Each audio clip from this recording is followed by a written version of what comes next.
So keep going. What other moments of history have you triggered? That's I incredible. I'm I have had a lot of friends ask me what I actually do for a living.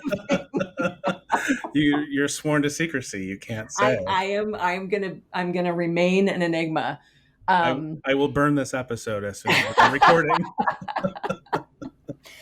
Welcome to the Where Have You Been podcast. I'm your host, Bill Ream, and each week on the pod, I have conversations with incredible guests from all walks of life.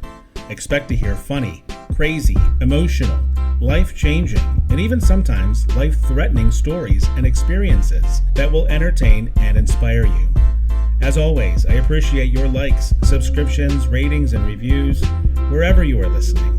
It doesn't sound like much, but it truly helps the pod get to the ears of more people who may enjoy it. And check out the website, whybpodcast.com, for links to the socials where you can find pictures from the guests and their stories, and also buy merch if you're so inclined.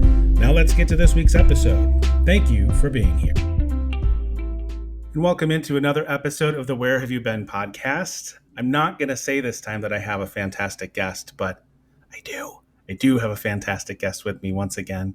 I have Rachel with me, who's very accomplished in so many different areas and is very unique to this podcast because while everyone has traveled, Rachel's lived all over the place. So we've got some unique perspectives today. So without further ado, my favorite saying, Rachel, would you tell us a little bit about yourself? Who are you?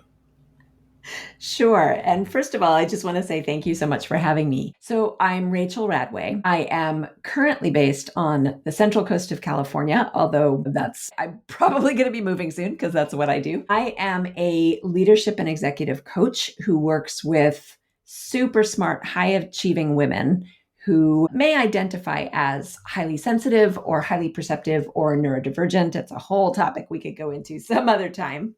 I am excited to mention that I have a book coming out on this topic. It's called Perceptive, and it's coming out in about a week. So probably by the time we go live, it will be out there. And I am someone who loves to experience and immerse myself in other cultures. I have, as you mentioned, lived in a lot of places. I have studied a lot of languages. One of the stories that I tell is that when I was a teenager and people asked me what I wanted to be when I grew up, one response was I wanted to find a company that would sponsor me to live in every country in the world and allow me to learn the languages so that I could help people communicate the world over. And I never quite managed to find the company that would do that, but that desire has never really gone away. That's incredible. How old were you when you came up with that idea?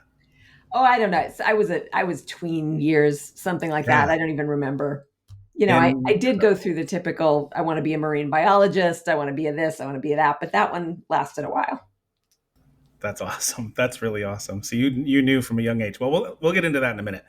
I do want to ask before we get too far in, I do this with everybody. I want to make sure that we get where people can find you out there off the bat. So you have a website, you have socials. I do. So you can find me on LinkedIn is the social that I spend most of my time on. And there aren't too many Rachel Radways in the world, and you will see only one who is a leadership and executive coach. I also have a website. It is RER, my initials, coaching. So rercoaching.com. And those are the two best places to find me. Excellent. And we have you right here, right now. So let me ask you, did that want for learning language and travel and such, how did that start? I blame my family. So I grew up with parents who, even though they were not together, while they had been together, they had lived abroad. They both spoke other languages. My grandmother spoke French, and my grandmother was one of the original world travelers. She went everywhere. And I remember when she was 75 years old, she took the Trans-Siberian Railway in the middle of January by herself. And I remember, seeing her off at ocean liner, ports and airports and other things like that. And she actually was the person who took me on my first international trip when I was 15. I also remember my mother and my grandmother speaking French when they didn't want my brother and me to understand what they were saying. Nice. And my mother and a close childhood friend of hers would speak another language that the two of them have. I don't even, it was called Ubby Dubby or something like that. I never figured it out, but the two of them could speak it fluently with each other and have entire conversations in it. And it infuriated me that when they would speak in front of me and I couldn't understand what they were saying. Because you're almost assured that they were talking about you or some circumstances that they just didn't want you to know. Probably, but that I think that wasn't why why I was so upset. I just wanted to know. I was a super curious kid, and I wanted to be involved in everything. Yeah, And I couldn't stand that there was communication happening that I couldn't understand. that's great. So, how many languages can you speak? Maybe not even fluently, but how many languages can you speak today? I today one. It's pretty sad. I have studied 9. At various times I have been proficient conversationally in most of those. A couple of them I haven't. A couple of them I never got to that stage. But unfortunately, I never spent enough time in one place to really get so fluent that, I didn't lose it.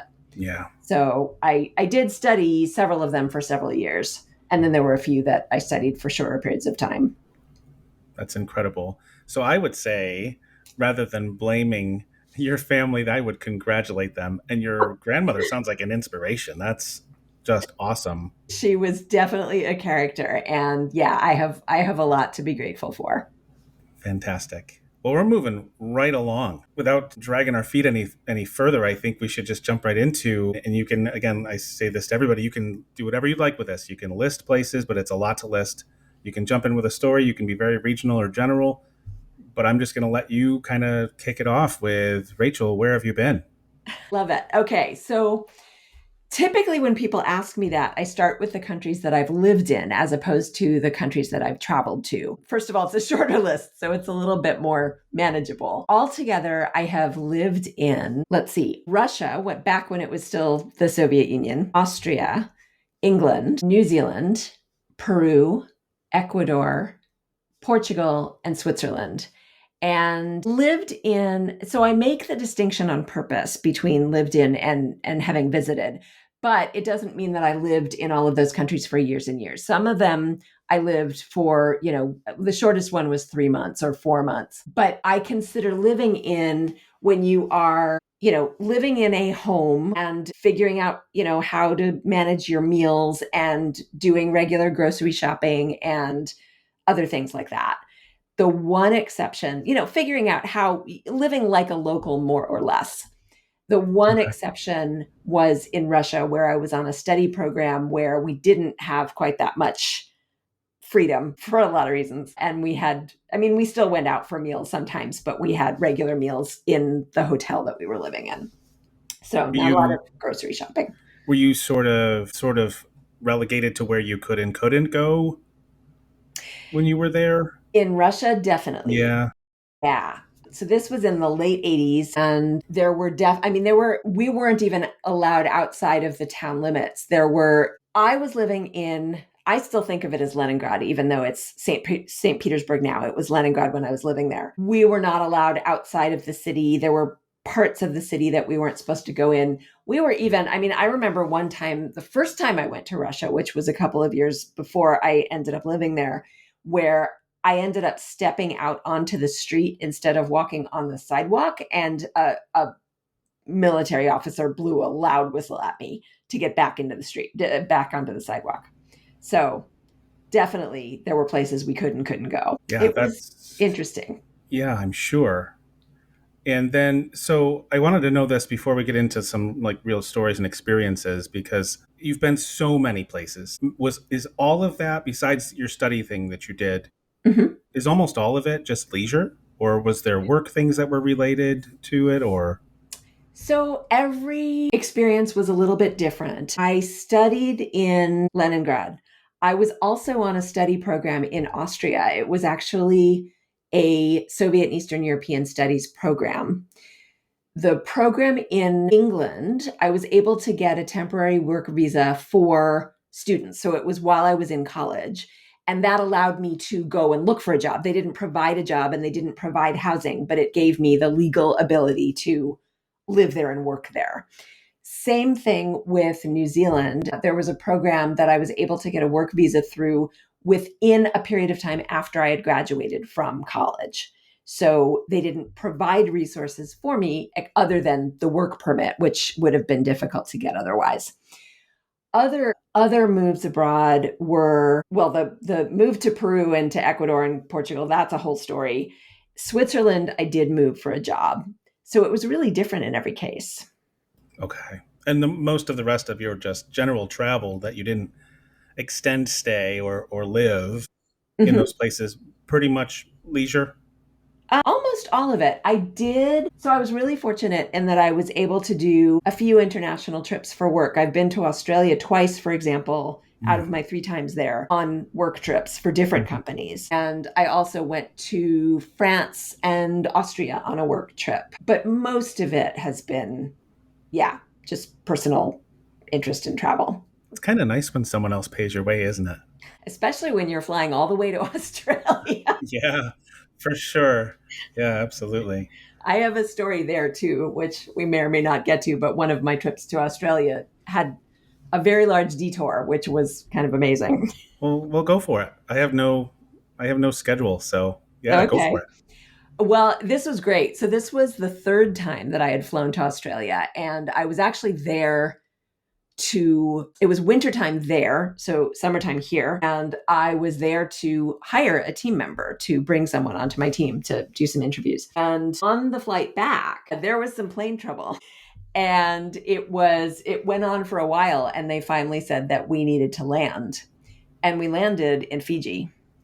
Do you know And what the trouble was with the plane? Like, could you feel it? Like, was there?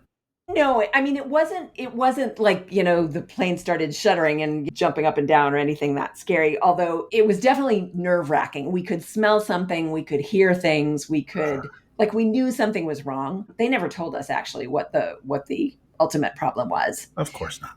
No, but we did land safely Okay. at an airport that I think was not used to having large jets land there. They Oh had to boy. kind of pull out all the stops for us. And they kept telling us that we were going to take off again. And then it got to the point where the pilot ran into they're only allowed to fly for so many hours. And he then had to rest for 12 hours or whatever it was.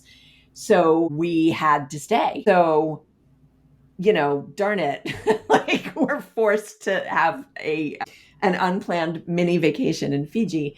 And because I had been flying business class, they put us into, I think it was a Westin resort. I mean, it was amazing.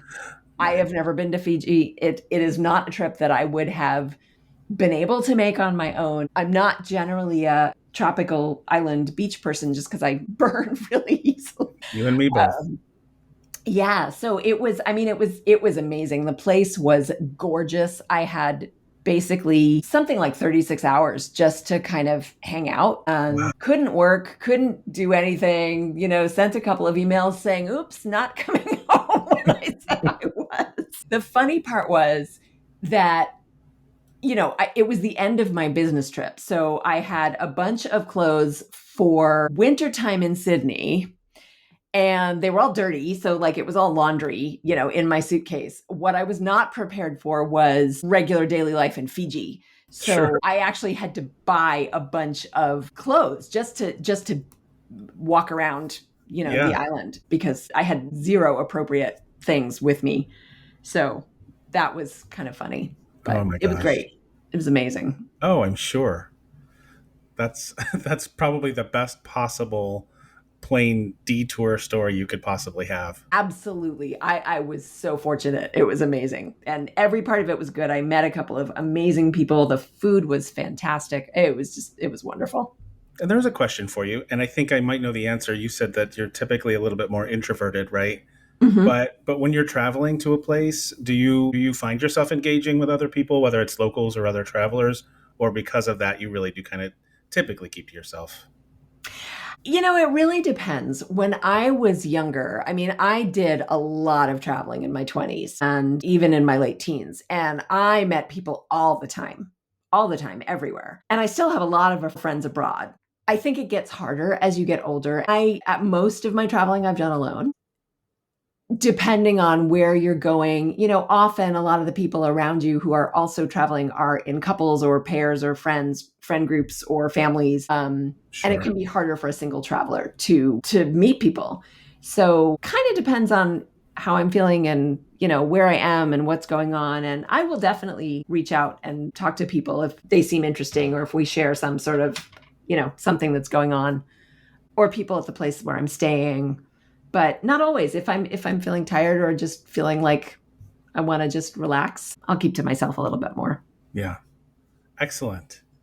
So do you want to get into your trip staying the chain of Peru, Ecuador, Portugal, or is that too much? No, I'm happy to get into that. I It's love Peru. actually I haven't been to the other two, and I've heard really great things about Portugal. But I love Peru, and I can't wait to go back. So I'm interested to hear your experience. absolutely. I'm happy to share. And in fact, part of it is in my upcoming book, although not all of it. So in 2014, I had become very, very burned out. I was a director at a global Fortune 500, and I didn't understand at the time what burnout was or that that's what was happening to me. And I've learned a lot about it since, but I was very, very, very severely burned out. And for a while, I thought, it's this job. There was some toxicity in the environment and I wasn't happy. And I thought, no, I just need to get another job. And then I interviewed for some other jobs and I was like, nope, it's not that. I realized I couldn't even fake my way through the interviews. I just really couldn't do it. And I understood that I needed to take time off. That said, I'm single and I was single at the time, and I had a condo in the Bay Area, and there was no way that I could afford to stay there and pay my mortgage without working full time. So I began to think about, what I could do instead if I needed to leave my job. And fortunately, for a lot of reasons, I mean, because of all the traveling I'd done, because of one of my early jobs was I was the editor and web manager for an adventure travel company, a big one that works globally. And so I was familiar with a lot of places, even though I hadn't been to all of them. And I kind of narrowed my search down to South America. Peru had always intrigued me. I knew a lot of people who had spent time there, and I had written about a ton of trips to Peru. And I decided a couple of things happened. One of them was I decided to give myself a gift. It wasn't really a milestone birthday year, but it was a pretty big one. And it was one I hadn't traveled for a while. And so I found a trip to Peru that was kind of a sort of a spiritual journey meets artistic creative kind of trip. Nice. And it was pretty unusual. And I signed up for that. And that was going to happen in October. In the months leading up to October, I don't really know where the idea came from, but I thought, you know what? I should just move there. And then I thought, well, that's kind of a crazy idea. Maybe I just go on this trip, see how I like it, explore a little, come back. And then if I liked it, then I can move there, whatever that looks like. And then I realized after doing a little research how much it involves, actually going back and forth between California and Peru. It's not cheap and it's not easy and it's not short. Mm-hmm. And that seemed less and less like a logical thing to do. So I did what a lot of people think I was either very brave or very crazy to do. I decided to put my house on the market, and if it sold quickly and for what I needed to cover all my expenses, then I was just going to take off. I had a feeling, and I hope that's what you did. That is what I did. The place sold within 6 days before I even had my open house. The people that bought it wanted all the furniture that I was selling rather than putting into storage. So everything aligned. Oh, it's perfect. And I thought, okay, exactly. I was like, okay, well, this was meant to be. Not only that, but when I talked to my boss, he was half Peruvian and he was so excited that I was going to do this. it worked out really well. And both he and his boss, the head of the business unit, invited me back if I had changed my mind at any time. Wow. But I found an Airbnb place to stay at that also happened to be a very small organization that was looking for help, volunteer help. They were trying to support local women weavers and help them get their work out into the world. And I come from a family of craftspeople and artists, among other things. And that's something I've always cared very deeply about. And I've woven myself, and I've done a lot of handcrafts myself. So it seemed like the perfect fit. I was going to have a place to stay and a a volunteer job for however long it lasted. So I packed up my stuff, put the rest of everything that I wasn't selling into storage, and moved to Peru with 4 giant suitcases. Wow. And I moved to the Sacred Valley, which is where most tourists go when they visit Peru. So, we started off in Cusco, and then we went about an hour away. The place where I was staying was an eco resort in the village of Urubamba. And that's where I ended up. That's where the volunteer place, the Airbnb, was that I volunteered with afterwards. Okay. So the trip itself was incredible. And we were accompanied by both an artist and a shaman, and we stayed in the most gorgeous place. And I really, really loved it. And then I stayed on, and I did stay with that organization and the Airbnb for a month or two, not as long as I was hoping, but there were some organizational issues there, and it wasn't a great fit. And the housing situation was not all that comfortable. So I decided to move on. But I found a little place to rent, and it was a little apartment in a complex that was inhabited by other expats. I mean, standard of living was not high. The walls were kind of falling down. There were ants everywhere, inside, outside. It was an adventure, but it was inexpensive and nobody was asking anything of me. I could just sort of start healing from my burnout.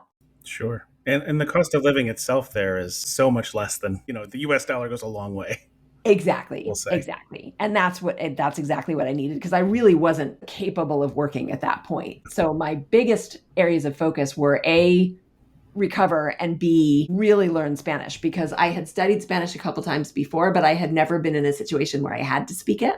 Mm-hmm. So I really wanted to work on my Spanish and just sort of immerse myself culturally. So that's what I did. And after a couple of months there.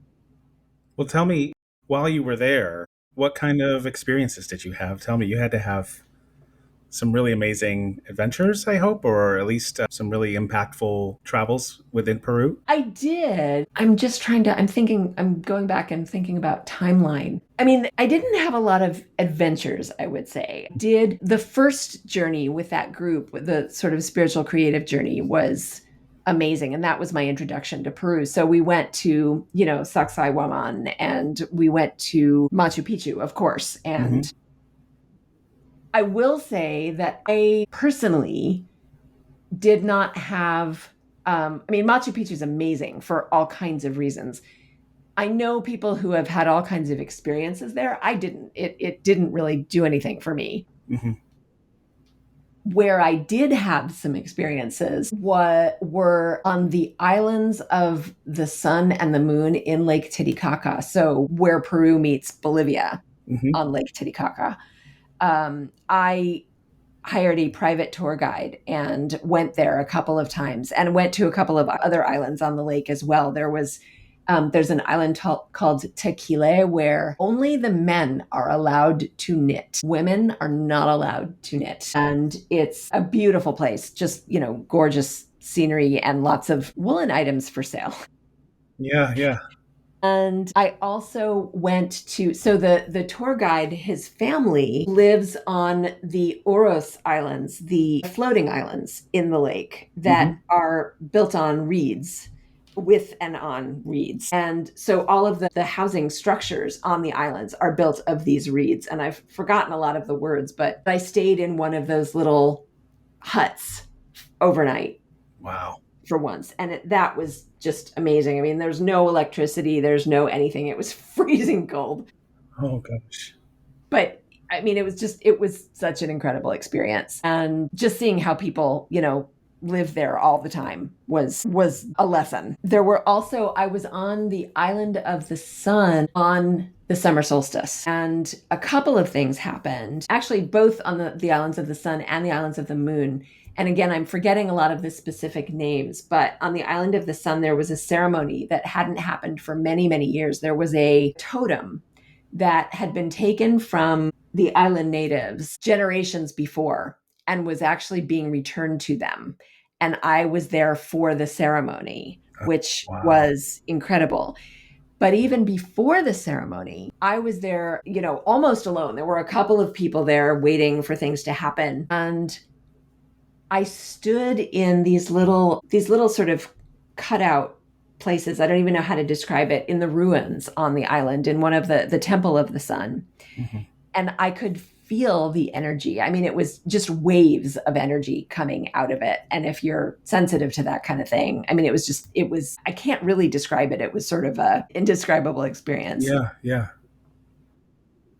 On the island of the moon, I was maybe 10 yards away from the president of Bolivia on the ceremonies that they were having. There were bands, and there were military, and there were dancers, and there were all kinds of things going on. And he has since been removed from office. But at the time, he was very, very, very popular because he was one of the only, if not the only, indigenous president of Bolivia. So that was, another kind of amazing experience. Yeah, that's incredible. And it's so hard because when you see and experience something like that we don't have in our day, in our culture, mm-hmm. Yeah, it's really difficult to describe. But I'm sure that, yeah, you could just feel it. Even now, probably thinking back, you can kind of, feel that. So that's awesome. I definitely can. There's one other place, and now I'm trying to remember whether it was in Peru or Bolivia. It was on that trip. I think it was in Peru, and I'm completely forgetting the name, but there's a place that is considered by people who are of a spiritual nature sort of a portal. And it doesn't look like much of anything. It's just, it's this stone wall, and there is a sort of cutout in the stone wall that's big enough for a person to stand in. And I had heard that a lot of people have had sort of just different experiences while standing there.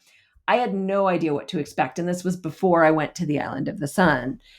I went and stood in this little hole in the wall, literally. Crevice, whatever. Yeah. And exactly. And I closed my eyes, and again, it's really hard to describe what happened, but this wave of energy came over me. It felt like I was on a ship, on a boat, where, you could feel the motion of the water beneath the boat. And I literally was just taken far away.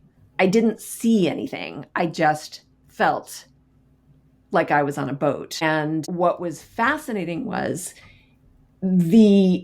both in Peru and in Ecuador, which I'll get to, I met a lot of people who were healers and intuitives and, a lot of sort of alternative energy workers. And one of them, before I left, had given me a reading, and he channels information from other sources. Entities.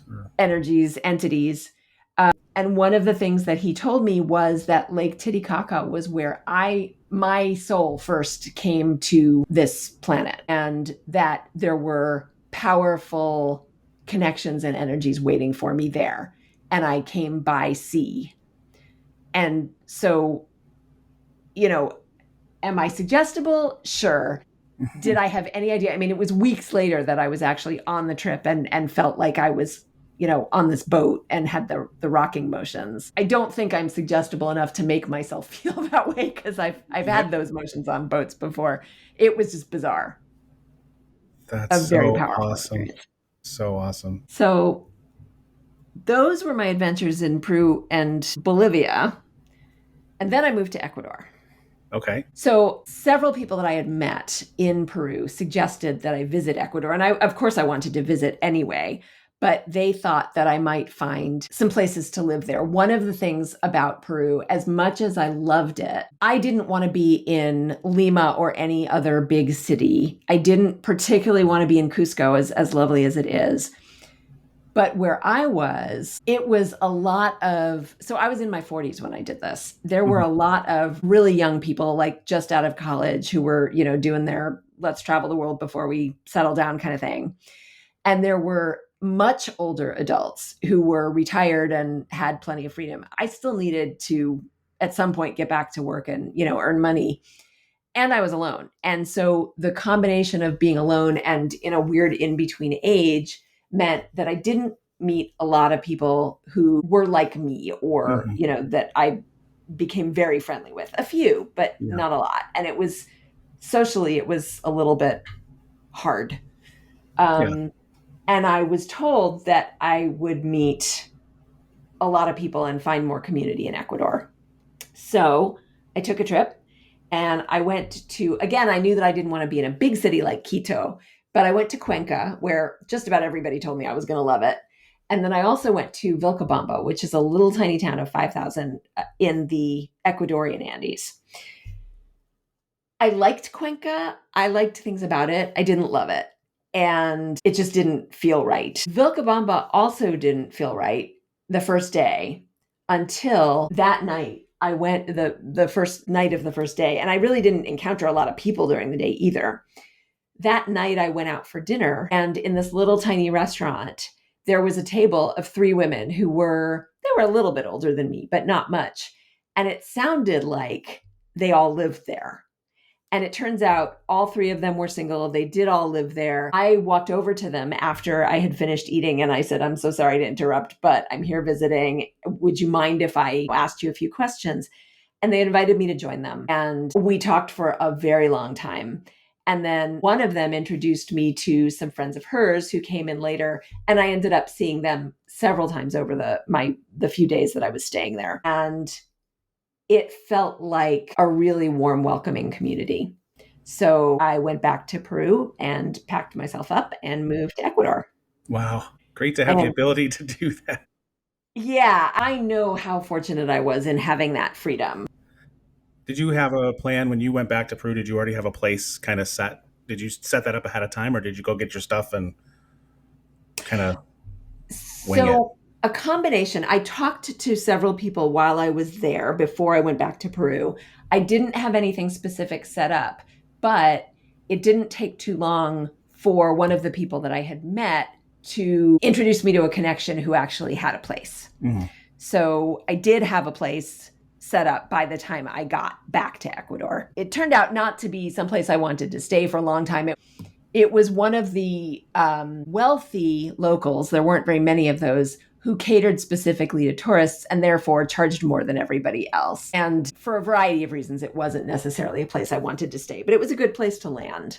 Yeah. And Do you when you go to a place like that, do you also kind of I don't necessarily want to say immerse yourself in the culture because I think there's part of that for you, but is there a part of I don't want to stay in a Americanized place. I could do that in America. I want to stay in something that's a little bit more, native to very the much area. so. Yeah. Very much I mean, so. you don't want something that's run down and needs work and whatever, but you want something that feels native. Well, exactly. And that was one of the reasons that I chose Vilcabamba and not Lima, because I wanted to assimilate and integrate as much as was possible. And ultimately, that was one of the reasons, ultimately, my inability to do that. And when I say my inability, it wasn't just down to me. I mean, there are a lot of cultural issues and situational things that happened, but the lack of possibility of really integrating and assimilating was one of the reasons that I ended up leaving. After the first place that I landed in, where I stayed a few months, I found another rental that was a little less expensive right downtown, and I stayed there for a little while. And then I ended up buying a little house, and it was it was an adobe house, which is the way that most structures were built there. Yeah. It had been owned by an Australian. So it had some touches that were not. So a lot of the adobe houses have dirt floors. Hmm. And I just couldn't, adapt to having a dirt floor. She had had wooden floors put in. She had this beautiful rain shower thing set up with, there was a skylight over the shower, which was paved with river stones. And, there were some I think those touches Western are touches. acceptable. Yeah. Exactly. And there were some more, you can't drink the water there safely. So she had imported a big Berkey water filter, thing. And didn't have a dishwasher, but she was a big cook. So the kitchen was pretty decent. Mm-hmm. And I ended up having some furniture custom built because even though I had put stuff away in storage, and I actually did bring some of my stuff down from the US, the house was so small and the doorway was so small and the rooms were so small that most of my furniture wouldn't fit anyway. So I had a bed made to my custom requirements. Wow. And she sold me her dining room table, which she had custom made, and the benches that went with it. And I had a little mini sofa and some armchairs made that suited the scale of the house. And it was amazing. I mean, I'm not particularly into gardening or landscaping, but this little house was on terraced land. I had organic gardens. I had banana trees. I had, bamboo groves, and I actually planted more bamboo.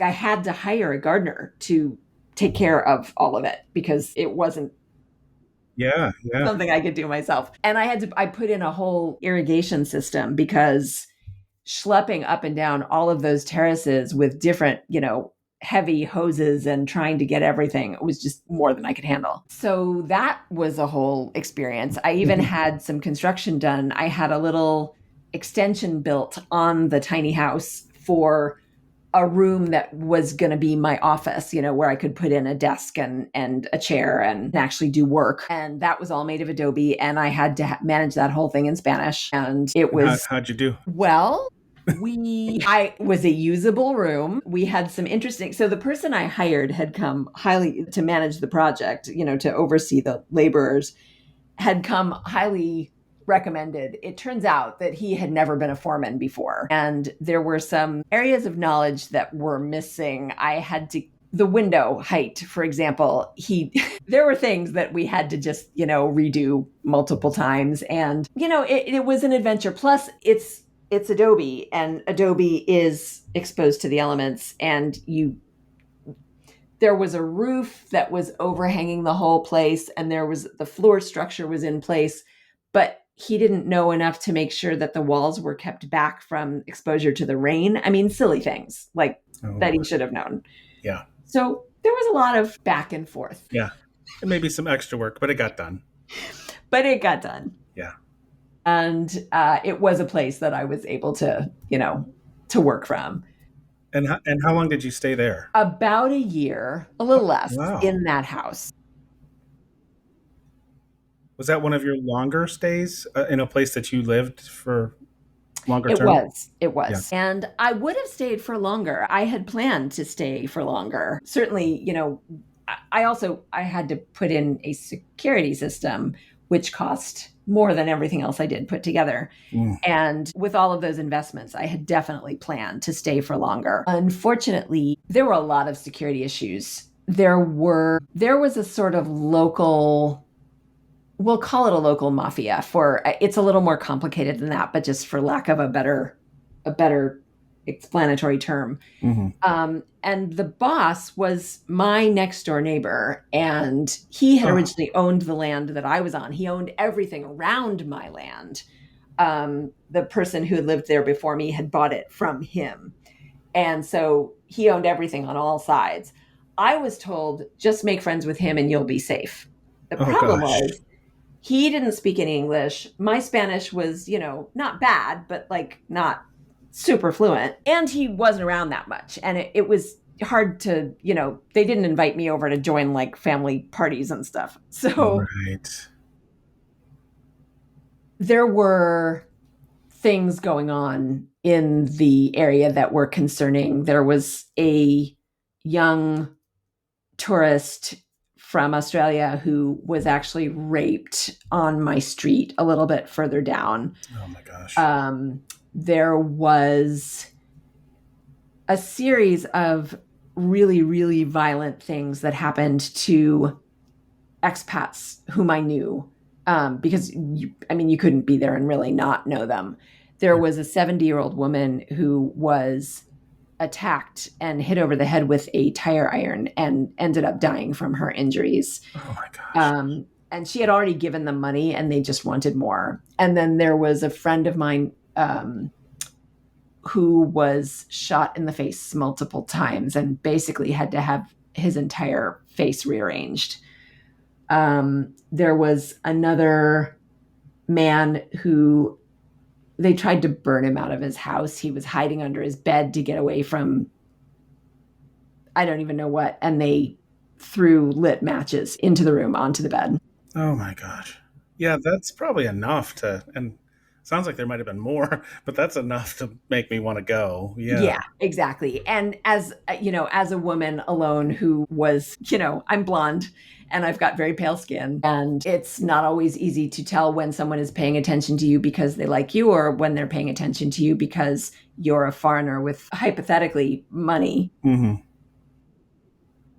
Every time I left my front gate, there were people eyeing me up and down, and I just did not feel safe at all. And in fact, right after I left the country, I moved to Portugal. I had put the house on the market. It had been on the market for several months. I had several people who put in offers and then disappeared. And then there was a couple who kept offering way, way, way, way lower than what I was asking and what I had put into the house. And I kept saying no. And I kept saying, I can't even afford to sell it for that. Eventually, they raised it to the point where I couldn't not accept it because I had to sell the place before I left. Yeah. You don't leave property alone for long there because things will happen. Yeah. So I had a couple who was going to stay in the house between when I left, because for a variety of reasons, I had a specific date by which I was leaving. And the couple wasn't coming from Canada for another month or two. So I needed someone to stay in the house during that time. I had the security app that was still on my phone. And while I was in Portugal, I'd only been in Portugal a couple of weeks, and I was notified that the alarms were going off at my house. And it turns out that as soon as they saw that there was nobody there, people tried to break in. And I was just like, the first thing I did obviously was reach out to my house sitters. And it turned out that they had left the house and gone on vacation to the US. Oh my gosh. So it was an adventure. I was very happy when the sale was finally finalized, and I was in Portugal and looking to buy a new little place in Portugal, which was a whole other adventure. I can only imagine. Before we touch on Portugal, I'm really interested, and I also want to be mindful of time. But did you have any other like beautiful moments or any other meaningful moments in Ecuador that were just great or fun or funny? Or looking back, is it like, oh boy, that was No, rough I mean, time? so there were. First of all, I still have friends from my time there. Most of them are no longer in Ecuador, but there was a very tight community there, and I did a lot. I mean, there was an effort to create a library and sort of a learning center for the local kids, and book drives and things like that I got involved in. And there was an arts cooperative that I was involved in. And I mean, I got a residency visa. I spent many hours in the pickup trucks that served as taxis, going back and forth between one of the towns on the coast not far from Guayaquil, where the not the embassy, but just a place where you have to go to get all of your residency requirements and stuff, the immigration place. It was a several hour drive, like almost 10 hours to go back and forth. And you can have lots of adventures on those drives, especially when you're in a pickup truck with a taxista and speaking in a language that isn't yours. So, nothing that really stands out in terms of adventures, but I met some really beautiful, lovely people and enjoyed some of my life there. Not all of it, but some of it, definitely. And leaving was an adventure too. I'm happy to hear if you're willing to share. I'm willing to share. It was not a positive adventure. Oh gosh. So when you are, we're gonna wrap on a positive note though. We absolutely will. We will. Okay.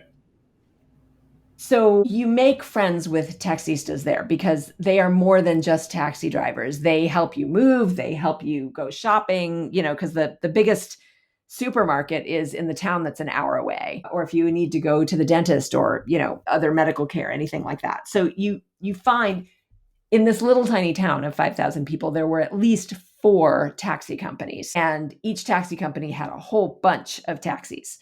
And so you meet the drivers and you find the ones that can trust and make friends with. And so I had a couple of those, and one of them was driving me to the airport to leave when I was moving to Portugal. And I had at that point 8 trunks and suitcases of various sizes and shapes and all kinds of things. Wow. And because I had shipped all my stuff down too, from the States at that point. And so I was selling the house fully furnished, and I was also leaving a lot of artwork and other things in it. But I was still, I wanted to take a lot of things with me. We put a lot of the stuff in the back of the cab, but it couldn't all fit there. So there was a lot of stuff in the bed of the truck. Mm-hmm. And the driver put a tarp over it and tied it down. And I was a little worried about it, but there was nothing I could do. That was the only way that it was going to work. First thing that happened, and we left plenty of time because I was not chancing anything, and I had been on that drive many times. First thing that happens is we meet an avalanche. So you're just sitting there. There's no way to pass. There's just a line of trucks waiting to go until the avalanche gets cleared. That was only a few hours into the drive, so I'm already panicking. Oh, geez. We waited there a couple of hours, and then we finally get through, and then we get to the airport in Guayaquil. And there's this, I don't know how many lanes of traffic it is to go into the airport itself, but at least 6 or so lanes going across one way, and you can't get out once you're in them. At some point, we started, a whole bunch of cars and trucks started beeping at us, honking at us, and I couldn't figure out what was going on. And then I took a look back, and one of my suitcases was way the hell in back on the road. And there was no way to stop, and there was no way to pull over. And we ended up we took the first sort of exit that we could, and we pulled over, and there was a little, a mini airport police station there. And we told them what happened. They tried to send somebody out to see if they could pick up the suitcase. They ended up finding a taxi driver who said that he was there and he could pick it up and he could bring it to us. But meanwhile, it's getting closer and closer and closer to the time that I have to get to my gate. Sure. Or even check in, which I hadn't done yet. The short version is that the taxi driver stole the suitcase. Oh, gosh. And I ended up at my, checking in tears, trying to get a refund because I had actually paid for all of the excess luggage by computer before we set out on the trip. And they wouldn't let me. They were just like, nope, this is what you said you were going to have. This is what we're taking. And then I got, customs stopped me and had me unpack a bunch of stuff. And I was just, it had taken me hours and hours to pack. Oh my God. And now they're having me unpack all this stuff, and they're just throwing stuff all around. And I was absolutely in tears by the time I got on the plane. So that was not the fun part. Did it just happen to fall out? Yeah, the ropes that were tying the tarp to the top of bed just came loose. We had been on the road for, 10 hours, something like that. Oh, jeez. So yeah, just came loose. And it was my biggest suitcase. And it had, I had collected Ecuadorian weavings and Peruvian artwork and things that were one of a kind and just very special and were not replaceable. And they were all in that suitcase. That's heartbreaking.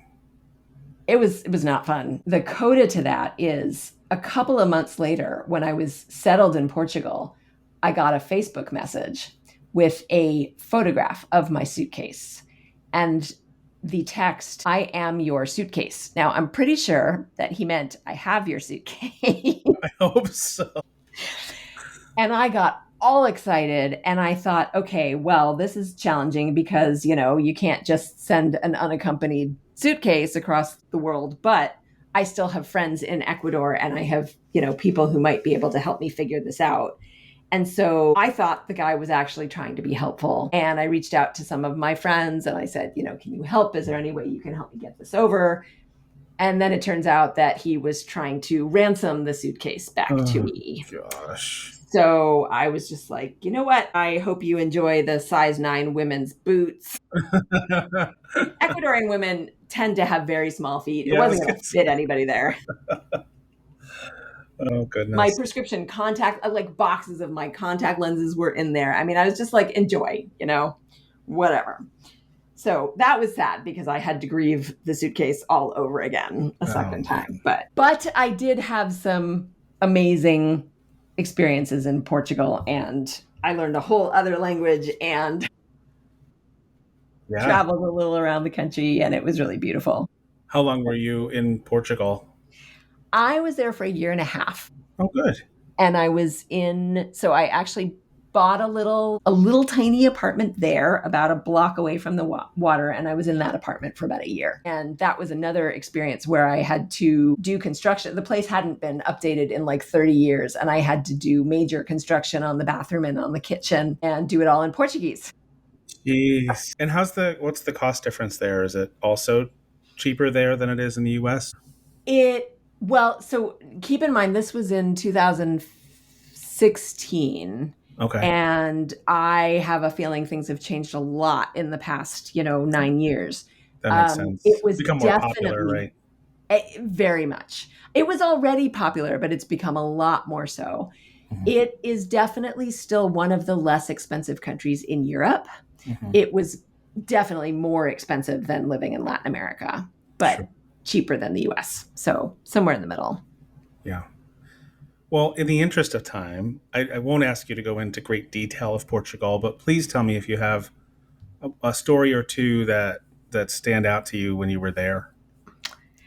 More fun stuff than than getting ripped off. Yeah. Yeah. You know what? I don't have a lot. I'm trying to just think about Portugal. I feel like I have stories that I'm not remembering. Yeah. Meeting people. Yeah, everybody was lovely. I mean, it was really, people are super friendly. It wasn't always easy to communicate because, again, one of the things, so having lived in that little village in Ecuador, one of the things I didn't mention, it was 5,000 people total. About 20%, though, which is a lot, were expats. And one of the things that I decided was that since so much of the cultural issues had come from expats who were not particularly culturally sensitive, that I wanted to be in a place that was more Portuguese and less expat. So I specifically steered away from Lisbon. I steered away from the Algarve, which is very heavily touristy and expat. And I moved to the north of the country. And Porto is the country's sort of second city. It is a beautiful city, and it's filled with art and crafts and startups and lots of really interesting energy. But I didn't want to live in the city. So I ended up moving about half an hour north to a smaller city of about 90,000 people called Vila do Conde. Mm-hmm. And it was an old fisherman's town, really. I mean, it had, it come a long way since then, but that's the way that it started out. And that's still what a lot of the culture was based on. I was the only native English speaker in the city. And because it was so much further away from Porto and from Lisbon, even though everyone there had studied English to some extent in school because they had to, mm-hmm. not a ton of people were comfortable speaking it. So communicating, especially when I was in, little mom and pop places or just, little shops or just doing sort of daily life stuff, I often encountered people who were not comfortable speaking English. And it was, they could understand me if I spoke English slowly and simply. Mm-hmm. I wanted to speak in Portuguese, but my Portuguese was, I never got to fluent in Portuguese. And it's a hard language. It's much harder than Spanish and most of the other languages I had studied. So that was kind of tough. Everybody was friendly. But it was hard to really get to know people more because I couldn't be conversational. Yeah. Did you get to a point, though, where, because you're living in this like old fisherman town, you know, you got to a point where you encounter the same people. If you go to the same shops or whatever, you Yeah, kind of get to know people. definitely. Yeah. Yeah. Yeah. And there were definitely people. And like when I got my haircut or got a pedicure or whatever, I would see the same people there. That And they helps. were always friendly. Yeah, It was really lovely. that's cool. Can I And ask you? it's a beautiful place. Sorry. No, that's okay. Can I ask you real quick about one more place because Of course. it's a place that I've been, and I'm just interested in your take. Although I've only been to a small portion of it, but the Czech Republic. Uh-huh. What was that like for you? So I was in the Czech Republic at a really, really interesting time. I was in Prague with friends the day that the Velvet Revolution started, Oh my gosh. 1989. So we were actually in the main square Yeah, with the clock tower the Wenceslas as the Square. riot Yeah. police were coming in. Oh my gosh. And we had no idea what was going on. Yeah. It was kind of amazing because as I mentioned, I was living in Vienna as a on a Soviet and Eastern European studies program in the fall of 1989 is the part that I didn't mention. We had a political science professor who was unbelievably accurate. He would just announce all the things that he thought were going to happen right before they happened. And we had no idea that we were going to end up. I mean, it was just a few friends and I were just exploring Prague, Yeah. and we had no idea. But it turns out, once we got back to Vienna, it turns out that that's what was going on. And we were just like, oh, this looks maybe like we should maybe get out of here. That is incredible to be there for a moment in history like that. The whole time, that whole semester was incredible because it turns out we were also in Budapest the day that the Hungarian communist government stepped down, although that was a much quieter event. There was no, big riots or protests or anything. Yeah. But we didn't learn that, of course, until we got back to Vienna from Budapest. We were also in Berlin. I mean, we managed to get there a week after the wall came down. So the whole city was just a 24-hour party. I mean, Yeah. it was amazing. It was many years before I got, sorry, what was that? I just said, oh my gosh. Like, Yeah. No, it was amazing. And it was many years before I got back to Berlin and saw it as like a normal city. yeah.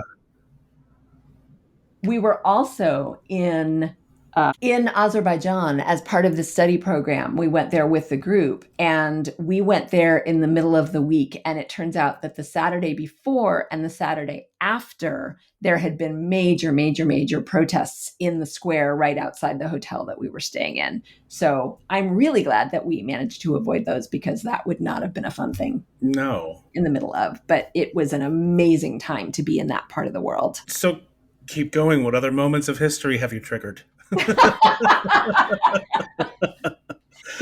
That's incredible.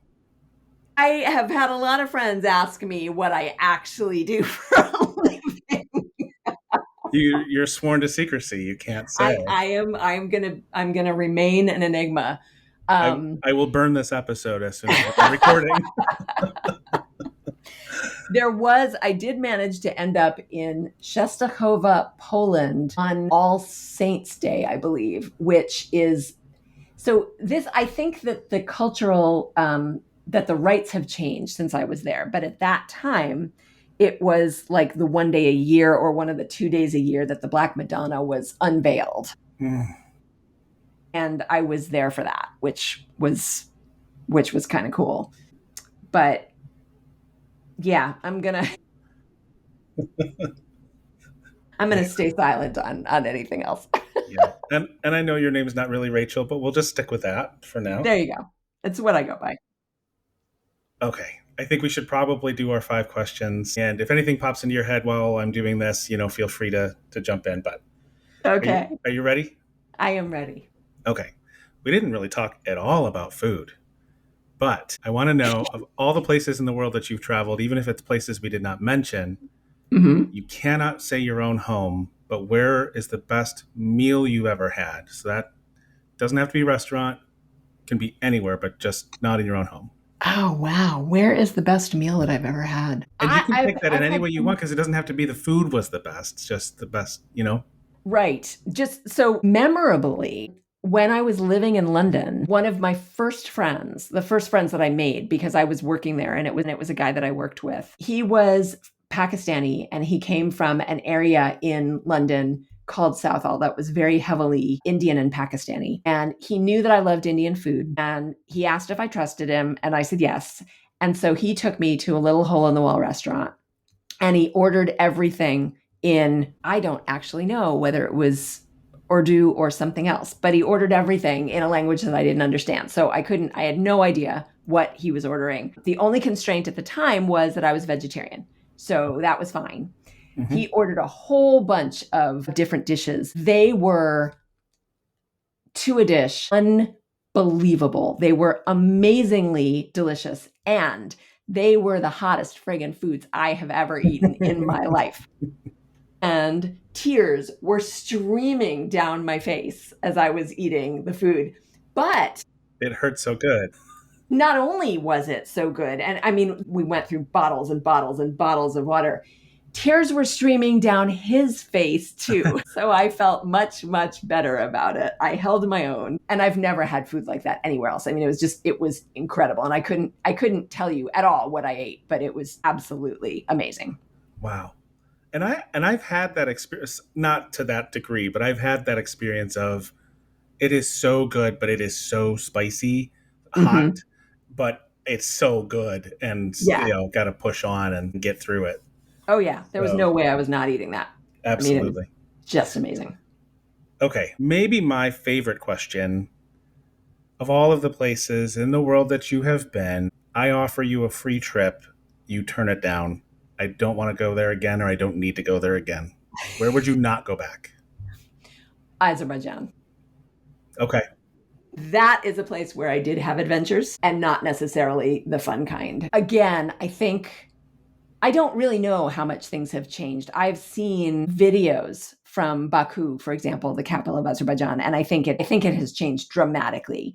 But when I was there, I was very much harassed as a single white woman. I did not feel safe. And I had some really crazy things happen to me. Should I share or should I not share? I got nowhere to go. All right. I'll share quickly. So one of them was, at that time in the Soviet Union, anywhere in the Soviet Union, the way that things worked in stores was you would go to one counter, you would point to what you wanted. They would tell you how much it was or what you needed to pay. You would go to a different place, pay, get a little ticket, and then take it back to the original place where the thing is and trade them the ticket for the thing. So that was just the way that it worked for pretty much everything. I was buying a matryoshka doll. So I used to collect these. I don't know if you know the matryoshkas, the nesting dolls. And I collected them from different parts of the Soviet Union because I had been to different republics and different, countries and different regions. And so I was buying a beautiful matryoshka doll and I had paid for it and I had the ticket in my hand and I tried to hand it to the clerk who was at the counter. And I was wearing a really big, so it's a Muslim country and you have to be respectful. You don't wear, at least at the time, you didn't wear sleeveless tops, but it was very hot and very humid. And so I was wearing this really big oversized t-shirt that had, I don't know, stripes on it or something. And this woman decided she wanted my t-shirt. And I was like, well, I'm wearing it. I can't give it to you. Right. I had already spent a few months in the Soviet Union. I knew that, Western goods were prime and people wanted things. And I had given away a lot of stuff, but I couldn't give her literally the shirt off my back. That's just not something women can do. Right. So I was just like, sorry, but no. And she's like standing there holding the ticket up, like holding her arm up so that I couldn't reach it. And I just kept saying, please give it to me, or not the ticket, but the package. Yeah. And I was just like, please just give it to me. I'd love to give you my shirt, but I'm wearing it and I can't walk out of here naked because, that's not done. I finally had to literally like jump up and grab it from her and walk out of the store. So that was one thing. Oh my gosh. Another thing that happened was in my hotel. So we had been told, do not show up at the restaurant in your hotel early and do not walk around by yourselves, like go in groups. I made the mistake of showing up, I don't know, like 3 minutes early. And as I got to the floor that the restaurant was on, the elevator door opened and one of the waiters was there, and he saw me and he saw that I was early for my group's dinner, and he cornered me in the elevator and he's just like, I want dollars. I'm like, I'm sorry, dude. I've lived here for 3 months. I don't have any dollars left. No more dollars to be had. Sorry, let me go. But he was purposely physically intimidating me. And I had no idea what he might do. And I was stuck in that elevator with basically nowhere to go for several minutes. Yeah, and nobody could come down because you were in the elevator. Right. Fortunately, there was more than one elevator. There was there were a couple, and somebody else ended up showing up and giving him the evil eye, and he finally backed off and let me go. But it was scary. And then the third adventure that I'll tell you about, which was really quick. So we were taken on some, I don't know, they decided they were going to take us for fun. And we went to the beach, and the beach was not attractive, and there were oil spills all over the place. It's a very oil heavy area. That's a lot of their industry. And then for some reason, there was a bumper car thing that they took us to, like that was on the beach. So we did bumper cars. And then a news crew came over, an Azerbaijani news crew. And they're like, who can we interview? We want to talk to you. Oh boy. So there's this group of Americans, and they wanted to talk to us, and we all spoke Russian, but nobody wanted to talk to the news crew, and they kept bugging us. So I was like, I'll do it. Sure. And they're like, how do you like our lovely city? Okay, how do I answer this without getting everybody in trouble, without getting myself arrested? I don't remember much of what I said. I do remember like struggling because I'm not very good at lying. I have no poker face. So that was another adventure. That's crazy. Okay. You're sure you don't want to go back? Okay.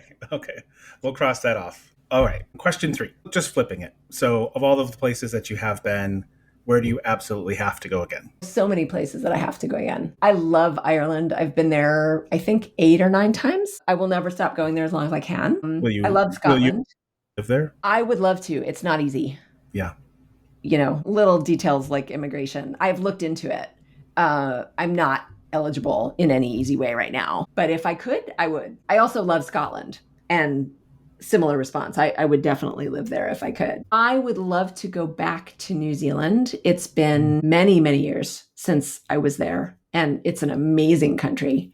And I'd love to go back and visit. There are so many places. And there are some places that I still haven't been to that I really, really want to go to. You're getting ahead of things. Sorry. Okay, I'll stop there. Okay.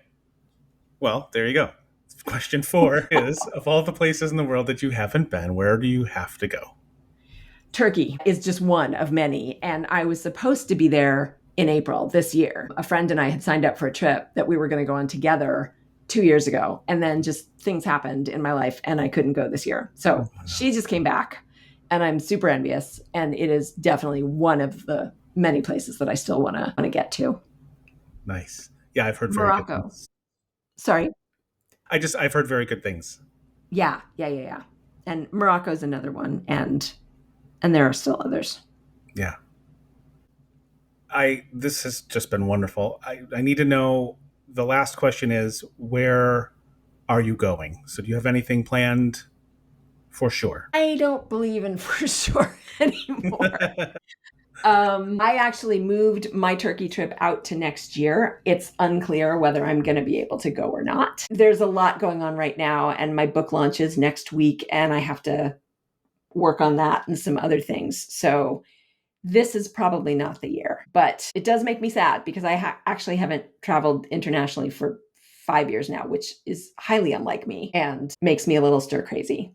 So I'm open to the opportunities, but I think it's probably not going to happen in 2025.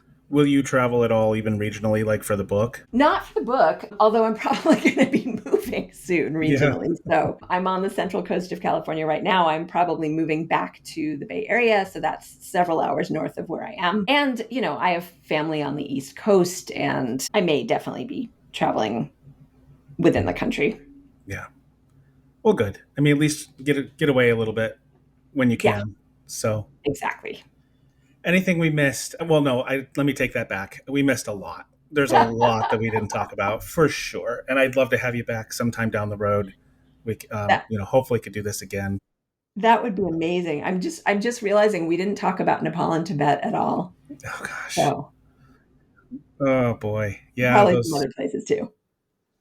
There's so much that I still want to hear about. So yeah, we definitely have to do it again. Any last words? Anything you want to add before we wrap? I just travel and experiencing other cultures and languages and the way other people live has been so integral to who I am and to my worldview that I just really encourage everyone, take the opportunities, find the opportunities, do what you can to experience something different. It's really important.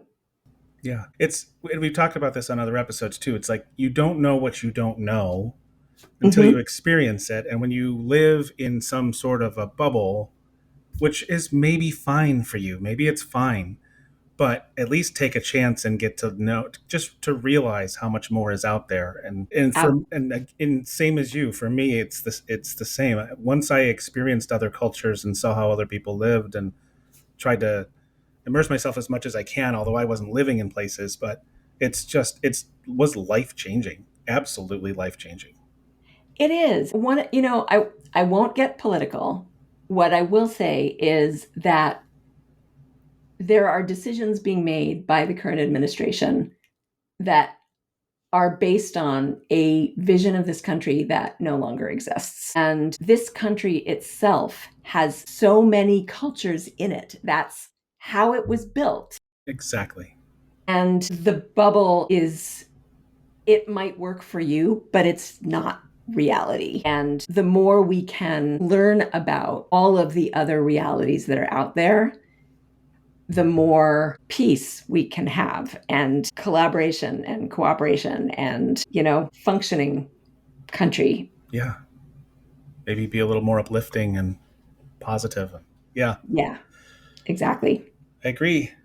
Well, this has been excellent. You are a fantastic storyteller. I really, really enjoyed this time together, and I wish you nothing but the best. And again, we'll do it again. I would love that. Thank you. Thank you for having me. And it's been a really fun conversation. Thank you, Rachel. And there's another episode of the Where Have You Been podcast in the books. Thank you so much for listening today. It was another great guest with some great stories, as always. And I hope that you will support all of the guests by checking out the show notes and going to their web pages, seeing any socials and projects that they may have going on.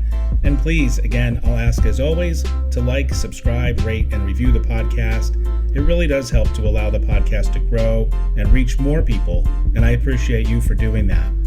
Also, if you haven't done so, check out the website, whybpodcast.com, where you can find blog posts. If you'd like to be a guest, please register to be a guest on the site, and check out the merch page. There's some really cool stuff if you're interested in representing the pod, along with some other cool travel items and apparel that I'm working on every day as well.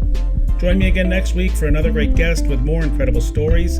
New episodes drop every Sunday just after midnight Eastern Time. Until then, thank you for being here, and have a great day.